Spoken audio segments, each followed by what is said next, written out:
Hey everybody, what's going on? Welcome to How to Build. Today we're going to be going over Dracomorph in spirit of his 10x summon event. So if you're only here for masteries and artifact suggestions, I'm going to throw this up on the screen now. So feel free to pause and use those as you will.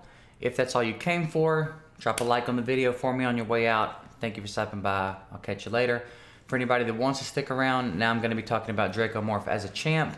We're going to go over his stats, his skills, talk about where he can be good, how he can be used. And then I'm actually going to show you some gameplay with him. I'm going to show you how I use him in Clan Boss and the different dungeons and things like that. So he is a legendary champ. Now he is marked as an attack champ. I personally usually don't build him as an attack champ, and I'll explain why as we go through and talk about him. But base HP 15,000, 1,500 base attack, which is pretty solid. Base defense is over 1,000, which is also good, and 98 base speed, which is roughly the average. So really solid base stats. Let me also go ahead and clarify. Just because I don't use him as an attack champ doesn't mean he can't be used as an attack champ.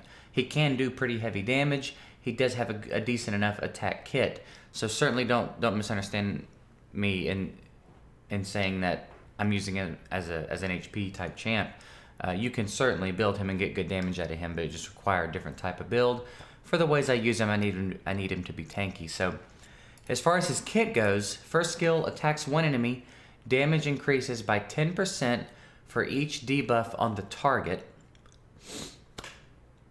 I'm sick, sorry. Will attack one random enemy with any surplus damage if the target is killed. Damage inflicted is equal to triple the surplus damage. So there's a lot to unpack here. Basically,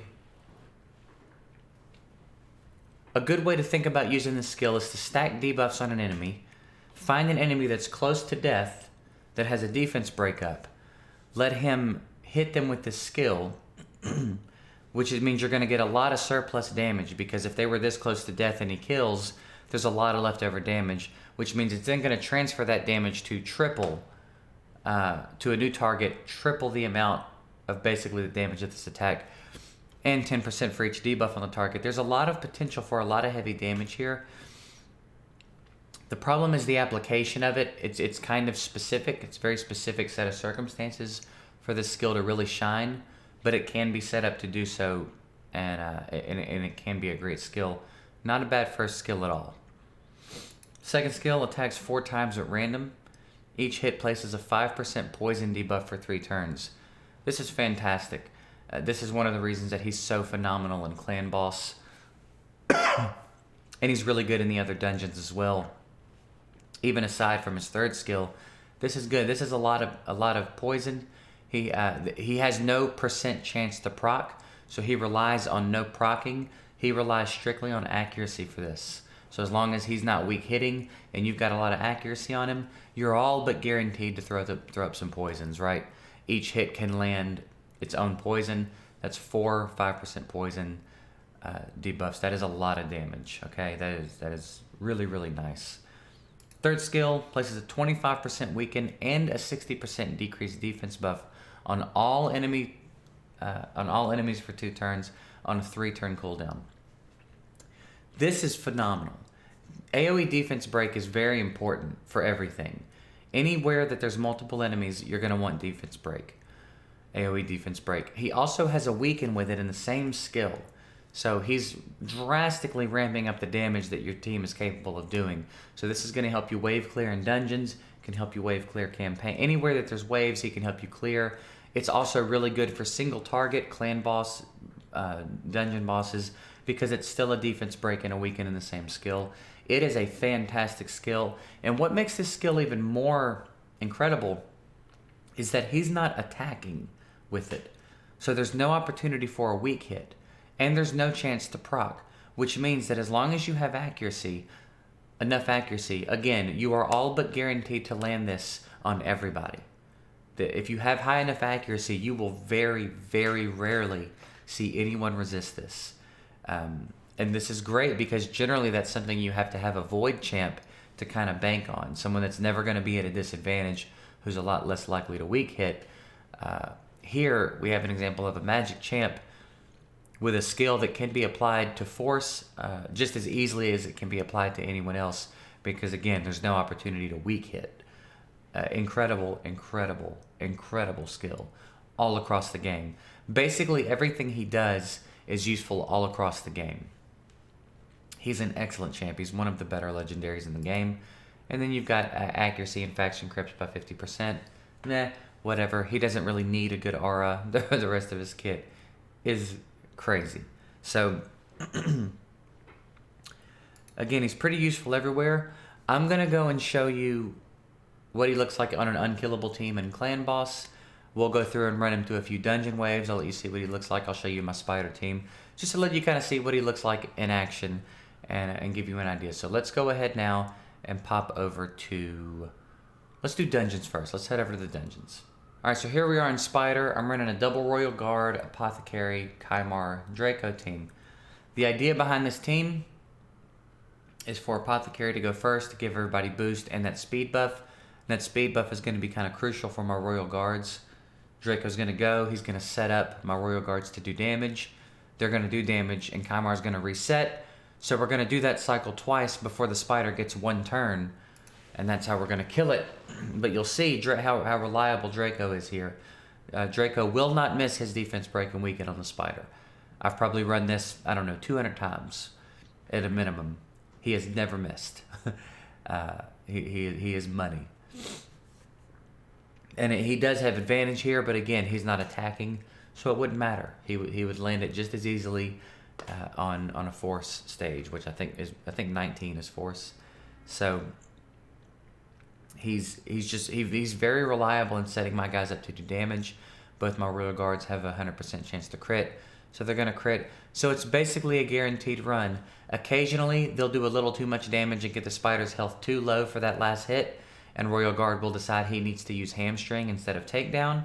But beyond that, it's pretty guaranteed, and a lot of that has to do with Dracomorph not missing that defense break and weaken, because if he misses either one of those, the run's not going to go through. I'm not going to be able to do enough damage without both of those, so he's very crucial. So let's head over to the dragon and take a look at what he looks like there. Now, I usually run Venus here because I like the first turn poisons, but understand Draco can be just as viable for this. He's gonna, like I said, he's gonna land it. I think Horden resisted a defense break there, but you don't see it very often. one target on a wave, missing that is not really a big deal. So he's also got good cooldowns, so he'll be able to cycle back around to it fairly quickly, and get the defense. See, it's already back up again. So he's killer, man. He's killer. Everywhere in the game. You could literally take Dracomorph anywhere in the game, and he's going to be fantastic. You get an idea of what he's looking like in dungeons now. So we're going to pop over to Clan Boss in a minute and let you see what he looks like in there. I hate that I lost my Royal Guard, because we're still going to win. This run is just going to take longer, so I'll probably just cut to the end of this run, and then we'll move on. All right, we killed the dragon. I hate it when I lose my Royal Guard. This runs take such a long time. But that's it. I'm not going to bother with Ice Golem. You get the gist. He's going to help you wave clear. He's going to stack poisons on the boss. He's going to keep defense break and weaken up on the boss. Literally everywhere in the game you can take him. Let's jump over to Clan Boss and get a look at him there. Alright, so Clan Boss, if you're familiar with me at all at this point, you know I'm running an unkillable team. It is the double Man-Eater, Painkeeper, Lightsworn Draco team. I'll hop in. We'll go through the setup a little bit. I'll let you see a little bit of it in action. And then we'll cut to the end, and I'll show you what kind of damage output you're getting from Draco and a Clan Boss run. So I have videos up on this. That's why I'm not talking you through the setup.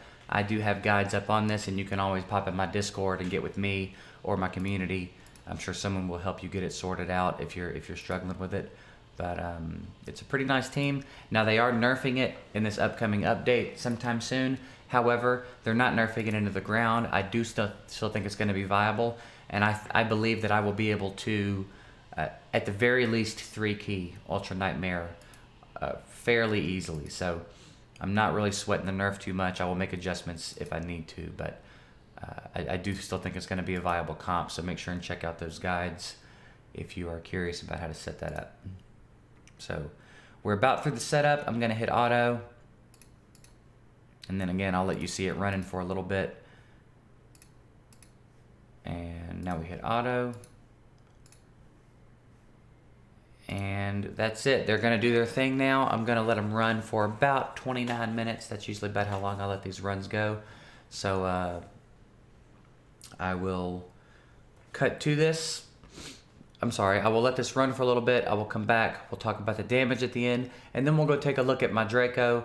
I'll show you his masteries if you're wanting to use him for his unkillable comp specifically. And we'll talk a little bit about what masteries are good for him and why. And then that'll be a wrap. So I'll be back in a little bit. All right, here we are coming up on the end of the run. I'm gonna let him get one more turn of damage in.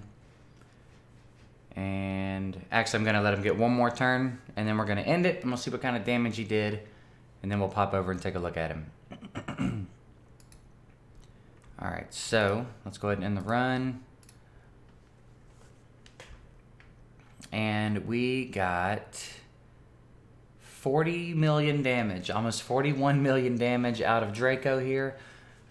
So as you can see, he is absolutely ridiculous for a composition like this. He's absolutely ridiculous in general. He's going to pump out a lot of damage for you in Clan Boss. Our second biggest damage dealer was Lightsworn at 10.5, which is pretty handy.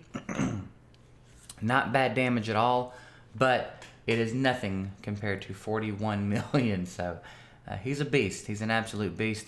Let's head over and take a look now at my Draco, just to let you get an idea of what we're working with. Now, if you want to use him in an unkillable comp, he has to be kind of a specific speed. There's a small window you can fit him in. Other than that, the rest of the stats don't matter too much. Again, depending on how you want to use him. I've got him a little bit tankier so that I can use him in dungeons as well. As you can see, you know, he was able to take the hits and stick around in the dungeon runs.